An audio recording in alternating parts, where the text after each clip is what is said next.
Surya, sun.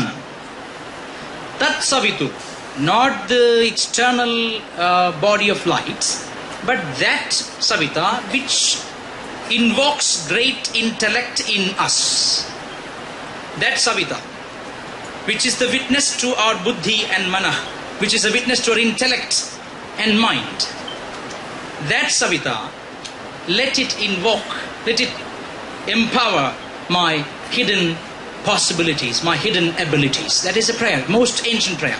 In that prayer, Savita is a very powerful term. In Vedic terminology, the word Savita comes from, the word Surya, Savita, comes from the word Savam, means flowing out. Savita means the father or the mother. When you say Savita, it is male, father. Savitri is mother. From that comes Prasavitri. The word Surya, the etymological root is Shunya Prani Prasave. It is because that sun gives birth. That sun gives birth to ideas, great schools of thoughts, great intellect. Let that sun empower me with great intellect. This should be the prayer of every student anywhere in the world. And that son we see as a mother or a father. So, Amma is that father, that mother, who invokes, empowers, enhances our hidden possibilities just by a simple yet profound sign, signature, a spontaneous, natural hug, an embrace. In her embrace, both the friend and foe unite and forget the past fights and rivalry and become like simple lamb. In the Bible it is said, blessed are the meek. Blessed are the meek. But I would say, Jesus Christ said this because there were a lot of gundas and gangsters then, and Jesus Christ said, blessed are the meek who follow a master, follow his footprint and become humble. Let's all unite for this cause and spend our lives at the footprint left behind by the great masters of our land.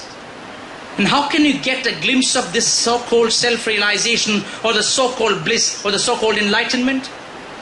I can only invite your attention to one being in human form in the world, that is our Amma. Go to Amma, get her darshan, get a glimpse of what self-realization is and find that bliss. And that power which invokes and enhances your intellectual, spiritual, emotional capacities. That is the only request I have to you, my friends, my students. And let me wind up my talk because it's almost 1 hour now, I think.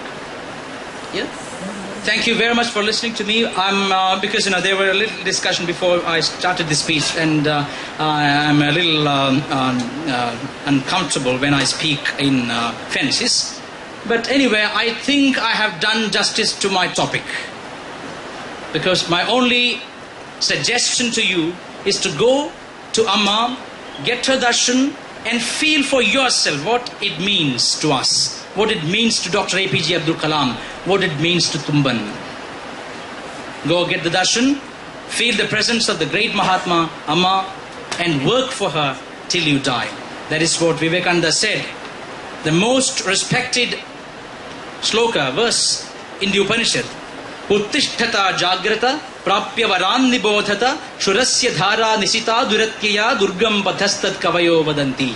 The great seers of yore say that wake up, arise, awake, and stop not till the goal is reached. And the goal is very easy to gain if you have an experienced, powerful master with you. And you cannot find a more powerful personality, impersonality, than Amma in the entire world. So be her children and find the bliss of your heaven inside. Om Namah Shivaya.